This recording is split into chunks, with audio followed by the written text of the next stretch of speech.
Mas, ô Valu, primeiro queria te ouvir sobre esse jogo do Cruzeiro diante do Santos na Vila Belmiro. O Santos que faz 3-0. A gente até mais ou menos, essa derrota já estava no script, digamos assim, com o Cruzeiro que resolveu a sua vida no Brasileiro, coloca um time reserva, então talvez a derrota está no script. Mas tem uma crítica em cima como a derrota aconteceu? Da minha parte, sim, Léo. Acho que faltou postura de alguns jogadores dentro do campo, os jogadores mais experientes. O Matheus Henrique, o próprio Eduardo, o Wallace, a nossa dupla de zaga que não estava estreando Quem estava estreando no profissional era o Ryan, né? Enfim, eu senti falta de uma postura. O desentrosamento. Tá, mas esses jogadores, com certeza, eles, até por serem reservas, eles treinam a maior parte do tempo juntos. Óbvio que é completamente diferente o nível de competição, mas quando eu pego pelo Fagner, tá, como exemplo, o Fagner era um cara que não jogava 4 meses, acho que faltou sim uma postura, o Cruzeiro começou muito gelado, sabe, muito toquinho curto no meio campo. O Eduardo hoje era um jogo para ele que estava jogando na função que mais gosta. Enfim, não foi um conjunto e a gente já sabia das dificuldades para se ser um conjunto, mas tinha muita experiência, né? Nós não estamos falando de um time de meninos. Você tinha o Eduardo em campo, o Gabigol na frente também. Outra partida não boa do Gabigol para mim, também no contexto de estar jogando na posição favorita. Enfim, quando a gente olha, né, os números totais da partida, 19 chutes do Santos contra 8 do Cruzeiro, 7 chutes do Santos no alvo, 2 bolas na trave. O Cruzeiro fez o Santos parecer muito melhor do que, na verdade, o Santos né? Um time que chegou à última rodada com chances reais. Quando o Caio chama atenção, no momento que saiu o gol do Gabigol, naquele momento, o Santos estaria com a vida complicada. Claro, a gente viu o número de variáveis que aconteceram durante essa rodada no Z4, mas uma postura ruim. Eu acho que a postura é pior até do que o resultado, tá? Como você disse bem, a gente precisava mesmo de preparar para essa partida que vai vir agora na quarta-feira, mas o banco perdeu uma oportunidade de dar algum resquício. Eu, particularmente, do Wallace eu já não espero nada, faz um bom tempo, e aí é só opinião com relação ao atleta dentro do campo, não conheço, sei que o jogador é comprometido profissionalmente, mas eu também tenho o direito de ter as minhas perspectivas, os meus anseios ou não, como tem gente que espera do jogador, eu particularmente não espero. O Matheus Henrique está mostrando que vai demorar um pouco a voltar àquele nível do Matheus Henrique antes da última lesão, né, que eu fiquei com recortes do Matheus Henrique na partida contra o Bahia, na partida contra o São Paulo, na partida contra o Flamengo. Está tendo dificuldade de voltar. No segundo tempo eu acho até que tem uma melhora, ele participa daquele lance do Kaique Kenja, uma boa bola dele, ele chuta no final bem também, de fora da área para uma boa defesa do Brasão. Enfim, tirar mesmo, Léo, de positivo para mim, o Japa, que atuou uma partida como titular, o Ryan, que fez a sua estreia, muita personalidade do garoto, e os laterais, né? Um não é garoto mais, o Fagner, mas mostrou mais uma vez por que é sempre olhado, por que durante a temporada, em algum momento, ganhou até a titularidade, jogador de postura e de compostura dentro do campo, independente do que ele pode dar ou não. Mas é isso, Léo, eu saio decepcionado, não com o resultado. Acho que uma derrota era factível, mas me desagradou muito a atitude de alguns jogadores, e já citei nominalmente aqui os jogadores que mais me desagradaram nessa partida contra o Santos, Léo. O Diego Henrique está dizendo, tomou 2 gols de escanteio com os mesmos jogadores na marcação, Eduardo e João Marcelo. O Erickson, como perder para um time de Série B do Santos? O Ian falando, tá certo, Valu. Alana Aguiar, ou Alan Aguiar, melhor dizendo, tá dizendo time sem vontade, não vem com papo de Copa do Brasil. Jogo hoje, brasileiro, Palmeiras levou a sério, Botafogo, Fluminense, é uma situação diferente. O Ramon, fora Jardim. O Marcos Lima, Valu, pelo amor, você esperar de Eduardo. Acorda pra vida, Valu, Eduardo nunca jogou bem. O Adílio Quadros, o Jardim tá se achando dono do Cruzeiro, ninguém mais entende futebol no Brasil. Enfim, com a derrota a gente vê aqui espalhando várias críticas, né? Para os jogadores em campo, algumas situações fora também, mas a sua impressão desse jogo do Cruzeiro, o Caio, a gente, igual eu falei aqui, a derrota já era mais ou menos até esperada, né? Não que a gente ache que o Cruzeiro vai entrar em campo para perder, mas é um jogo que você fala, nesse jogo o Santos era o favorito. Mas da forma como o Cruzeiro perdeu, eu esperava mais, ainda que com um time que até agora não jogou, não teve essa formação na temporada? Esperava mais. Eu acho que se o Cruzeiro tivesse sido minimamente competitivo, já poderia ter atrapalhado o Santos, que tem os seus problemas, né? Mas como o Valu bem disse, hoje ficou parecendo uma equipe muito melhor do que de fato é. O Santos produziu até para fazer bem além de um 3-0. Tudo bem que o Cruzeiro teve 3 gols anulados, mas foi um Santos que conseguiu ser superior ao Cruzeiro do início ao fim. O Jardim teve a pior resposta possível daquilo que ele tentou promover depois do jogo contra o Botafogo. Ele tentou gerar confiança, motivar os jogadores menos utilizados por ele para a partida de hoje. Naquele momento da coletiva, ele deixou claro que precisava de mais de 11 jogadores para que o Cruzeiro passasse do Corinthians. E o Jardim, para mim, acaba saindo preocupado da partida de hoje, né? Preocupado com até mesmo a condição física dos seus titulares para a reta final da temporada. Já olhando a curto prazo, porque o Cruzeiro tem no mínimo mais 2 jogos para fechar o ano. Mas é realmente torcer para que os titulares permaneçam muito bem, que não tenham qualquer problema físico, que não tenham problemas de suspensão também, porque tem jogadores pendurados para a semifinal da Copa do Brasil, já que, infelizmente, a maior parte dos reservas não são confiáveis, não conseguem chegar nem perto daquilo que os titulares costumam fazer. Dá sim para se fazer algumas ponderações importantes sobre a atuação do Fagner, que fez 90 minutos, um cara que não jogava desde o dia 30 de julho e se mostra apto aí para estar à disposição para uma eventual decisão de Copa do Brasil. Tem a questão dos garotos também, o Japa fez um jogo bem digno, o Ryan fez uma estreia bem interessante, gostei da personalidade do Kaique Kenji, que há um bom tempo não era utilizado.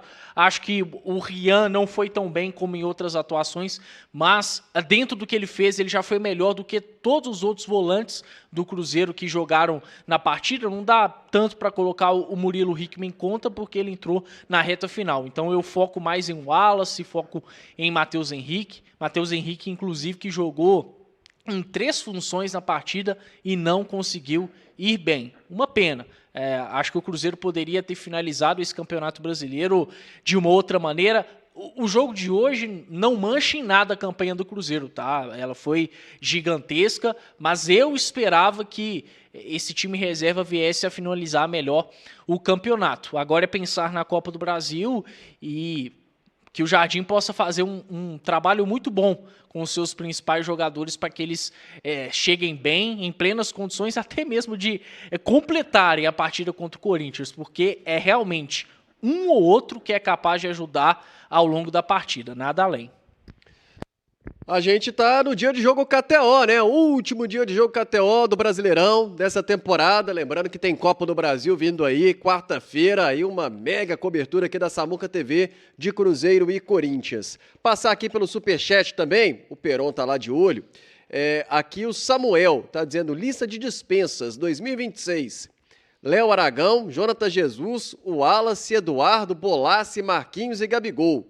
É muita gente, ô Valu? Ou é uma lista de dispensa que você, enfim, que lista concorda? de dispensas não é feita assim, né? Da maneira que dispensa. Vamos lá. Tirando a parte emocional. Vamos lá, Gabigol tem contrato, o Wallace tem contrato. Se você quiser dispensar, se o clube Cruzeiro quiser dispensar, tem que negociar, tem que arrumar clubes, a menos que o Cruzeiro fale assim, olha, vamos rasgar o contrato aqui, tá livre para ir. Ainda assim o jogador não vai querer, porque os contratos geralmente têm multa rescisória unilateral, né? O Marquinhos vai se recuperar. O Eduardo, esse é só o Cruzeiro não renovar o contrato. O Léo Aragão tem contrato mais longo também. Ele né? renovou recentemente. Pois é, então assim, cada coisa no seu lugar, entendeu, Léo? Não é tão simples quanto parece, mas vamos observar quais serão os movimentos feitos. Acho que as pessoas no Cruzeiro estão bem atentas. Eu até entendo que o Jardim falou muito mais do jogo de hoje, da questão dos 11 lá contra o Corinthians, para tentar uma última fagulha para alguns reservas desse grupo. Porque eu tenho certeza que essa altura, nós estamos hoje em dezembro, 7 de dezembro, ele já sabe quem são os 11 e quem são os jogadores hoje que ele pode contar além dos 11. Mas ele tentou criar ainda algo até para valorizar, porque é isso que ele faz, né?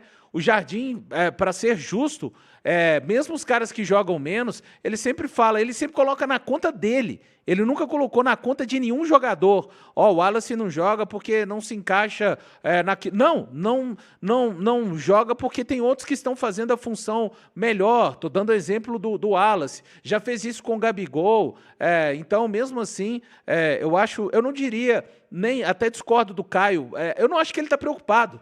Tá? Acho que ele fez aquilo muito mais para tentar, criar um elemento novo no banco de reservas, porque já tem algum tempo que, além dos 11 que ele conta e sabe que não dá para contar só com os 11, ele já sabe a turma ali que, é só ver, a turma que tem mais entrado, né?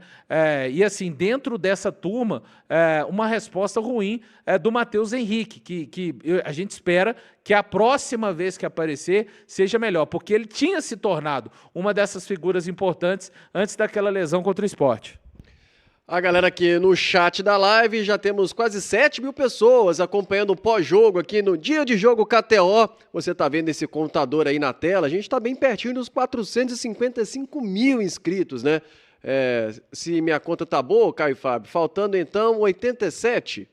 Minha conta tá ruim. Isso, 87. 87 inscritos para 455 mil. Já tivemos mais de 100 inscritos nesse Dia de Jogo KTO. Só hoje esse contador já está subindo aí. Então, se por acaso você que chegou agora não é inscrito no canal, se inscreva, dê essa moral, deixe o seu like também e participe conosco aqui da resenha no chat da live da Samuca TV. O Rodrigo André tá falando, Wallace é horrível, meu Deus. E os caras defendem. Você defende o Wallace, o Caio, Fábio? Ah, não. A resposta dele dentro de campo já diz tudo, né? Não vai ser um bom jogo contra o Ceará, um jogo ok contra o Fluminense que vai me fazer mudar de ideia a respeito de um jogador que está aqui durante quase 2 temporadas, né? Chegou no meio do ano passado e infelizmente não correspondeu. Eu não torço de forma alguma para que um investimento do Cruzeiro possa cair por terra. Mas... torcer contra o clube, né, Caio? Exato. É torcer contra o clube. É isso. O Wallace, eu acho que já deu todas as respostas possíveis a respeito dele se encaixar ou não para o ano que vem. Agora, até indo ao encontro do que o amigo falou, né, de uma lista de dispensa, é bom lembrar que o Cruzeiro já fez aí alguns movimentos pensando em agregar o elenco, né? O Léo Aragão, por exemplo, no ano que vem, por mais que ele permaneça, ele não vai ser um primeiro reserva do Cássio, porque tem o Matheus Cunha para chegar. E a intenção do Cruzeiro era que o Matheus Cunha chegasse no meio da temporada, mas o Flamengo não liberou. É um salto que o Cruzeiro vai ter, claramente. E aí dá para a gente se pensar que em outras posições o Cruzeiro também vai agregar mais valor. Hoje foi uma espécie de laboratório, né? Mas, enfim, agora é pensar para frente a curto prazo. De qualquer forma, eu fico um pouco preocupado pensando já na quarta-feira, porque, por exemplo, o Eduardo é uma espécie de 12º jogador para o Leonardo Jardim. Então, pensar que o Eduardo pode estar entrando em um jogo contra o Corinthians, que vai demandar um nível de exigência muito maior, acaba me preocupando um pouco. O próprio Matheus Henrique e o Wallace, porque boa parte dos caras que começaram hoje são jogadores que estão sendo utilizados com constância pelo Leonardo Jardim ao longo das partidas. E aí, pensar que esses atletas daqui a pouquinho podem estar em campo em um jogo decisivo para o Cruzeiro, é algo realmente que me deixa com um certo receio. O Robson aqui está dizendo, o Rian Guilherme entrou e jogou muito bem. Você falou aí de 12º jogador. Você acha que é um jogador, inclusive, que está se postulando aí para ser um 12º jogador também? Tá apresentando futebol para ter essa confiança de ter um volante que, tecnicamente, tá bem de bola e pode entrar e passar confiança? O ano que eu crio mais expectativa para o Rian é em 2026, mas inegavelmente ele tem um potencial para isso, né? Até penso que o Jardim subutilizou ele em alguns momentos, porque depois daquela boa partida contra o Juventude, e ele já vinha de uma atuação ok contra o Sport, para mim merecia uma sequência. Acabou não entrando contra o Ceará, não entrando contra o Corinthians, não começou o jogo de hoje e entrou ao longo da partida, já na reta final, com o desenho do jogo completamente configurado. Tomara que nessa reta final de ano possa receber mais minutos, mas pelos movimentos do Jardim em torno do Rian, eu acho que é um cara que o torcedor cruzeirense vai ter que criar mais expectativa pensando em 2026. O Igor Lima está dizendo, tendo o Mateuzinho, não tem como Eduardo ser o 12º jogador. Esse Rian Guilherme me agrada, hein? O Lucas Simão, desde aquele outro jogo que o Rian Guilherme entrou, eu achei ele bom de bola. O Júnior Oliveira está falando que Léo Jardim é muito mimizento. Também a Daniela está falando Gabigol, Léo Aragão, Wallace, Bolassi, dificilmente, continua no ano que vem. O Léo Aragão, daqui a pouquinho tem entrevista coletiva, hein, do Leonardo Jardim. A gente está aguardando aqui, já ao vivo, com imagens na Samuca TV, a coletiva do Léo Jardim, a zona mista também, lá na Vila Belmiro. Samuel Venâncio está por lá, já ele vem ao vivo para trazer as entrevistas. O Valu, Léo Aragão, que deve perder esse posto de segundo goleiro, inclusive, para a próxima temporada, né? O Cruzeiro já tem o Matheus Cunha, né? Já Isso. Acertado para o próximo ano, e ele deve ser o segundo goleiro. Eu imagino que seja essa a ideia, né? O Cruzeiro tirou um goleiro que, no momento que ele sai do Flamengo, ele era um goleiro, chegou a ser utilizado em uma espécie de revezamento com o Rossi, mas isso aconteceu mais no ano passado, Caio? Valu, eu me lembro que isso aconteceu mais em 2023, quando o Flamengo foi vice-campeão da Copa do Brasil. Agora, de qualquer forma, no ano passado, eu me lembro do Matheus Cunha... Também me lembro. Jogando contra o Palmeiras no Allianz, né? Em um jogo que o Flamengo elimina o Palmeiras e aí, na sequência, acaba sendo campeão. Goleiro muito mais experimentado que o Léo Aragão, né? Sim, goleiro com mais rodagem. Então, ele chega, com certeza, para ser uma sombra maior ao Cássio, e a gente precisa, não podemos perder de vista a possibilidade de continuar desenvolvendo o Otávio, né? Então, talvez até durante a temporada, a gente tem que lembrar que esse planejamento de goleiros aí foi um planejamento também que foi pego pelo Leonardo Jardim, já estava desenvolvido o Léo Aragão neste momento, mas eu creio que ele vai perder espaço gradativamente e a gente não pode perder de vista, Léo. O Otávio é um goleiro com muito potencial, tem chances de se transformar em um craque na posição de goleiros, o Otávio. Sobre o Matheus Cunha, você falou aí sobre números, foi buscar aqui nessa temporada, foram 5 jogos que ele participou. E a última atuação dele foi no jogo do Flamengo contra o Botafogo da Paraíba pela Copa do Brasil. Na Copa do Brasil, dia 21 de maio. Então, já, como era de se esperar, né, com a própria regularidade do próprio Rossi, o Matheus Cunha não é titular já há um bom tempo. E na temporada passada ele participou de 12 jogos com a camisa do Flamengo. Cruzeiro fazendo algumas movimentações nesse sentido, né? E a gente falando sobre o Rian, mas o Ryan, você também destacou, né, Caio, que hoje deixou uma boa impressão o garoto. Fez a estreia, já era muito pedido, muito solicitado pelo chat, a torcida, querendo ver o Ryan Leles, muito em função do que ele apresentou no Sub-20, com artilharia, inclusive, de campeonato estadual, participando bem como artilheiro também do Brasileiro. E hoje, aquilo que a gente fala assim, mostrou personalidade. Quando um garoto até pega, finaliza, você vê que não se esconde do jogo.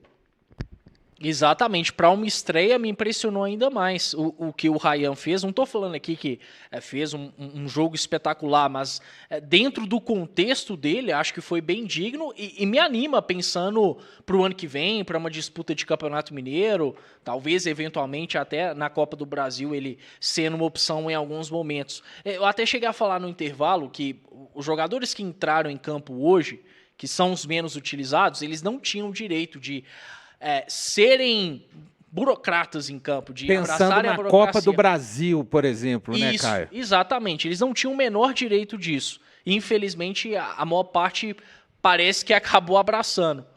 O Ryan Leles não. Ele entendeu que precisava fazer algo de diferente. Se ele queria aparecer como uma opção para o Jardim na Copa do Brasil, ele precisava chamar a responsabilidade, precisava criar jogadas, se movimentar, e ele fez isso, né? Tanto que quando a gente pensa em 2 gols anulados do Cruzeiro, ele participa de 2. No primeiro tempo em que o Gabi estava impedido e depois o próprio Ryan estava impedido e um belo gol, né, que ele dribla com muita frieza o brasão e faz. Então foi uma aparição interessante. Esse garoto sendo melhor trabalhado, jogando com jogadores de maior qualidade, que entendem melhor o que o Jardim deseja em campo, acho que tem um potencial interessante aí para despontar com uma peça útil ao Leonardo Jardim. E ele foi até titular e o Kenji não. O Kenji, por exemplo, já quase que um veterano de base. Assim.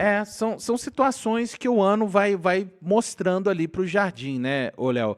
Eu acho que para o ano de 2026, ele agora tem um raio-x completo, mesmo, assim, porque ele vai completar uma temporada, né? Ele vai fechar esse elo aí de terminar, pegar uma temporada quase no começo e iniciar outra, né?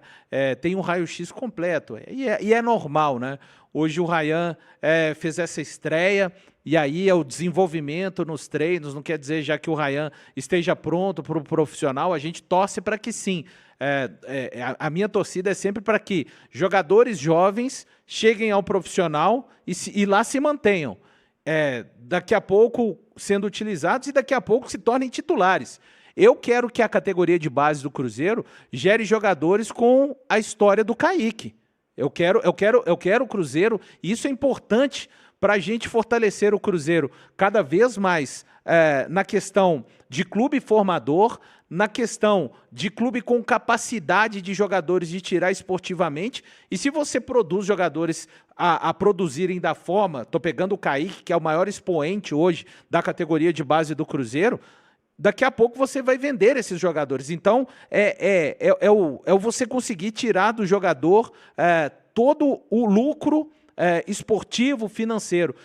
O meu desejo é que o Cruzeiro forme vários Kaiques, caras com condições, primeiro, de serem úteis, depois que se tornem titulares. E é normal que nesse processo haja uma variação, a gente já viu vários, olha o Fernando hoje que estava no banco, né? Claro que muito dificilmente o Fernando estaria cotado para entrar, mas a gente lembra, quando terminou o ano de 2023, eu vi esse Fernando, ele estava explodindo, como está explodindo hoje, talvez, o Cauã Batistella, mas eu sei que o torcedor, por que não coloca? Gente, é um outro esporte, na verdade, quase um outro esporte, esse salto do sub-20 para o profissional, por uma série de questões, física, tática, competitiva, mas eu torço, Léo, toda vez que tem um jogador que chega da base do sub-20 lá, que ele consiga se estabelecer, vai significar que ele conseguiu pular várias etapas no seu processo de desenvolvimento.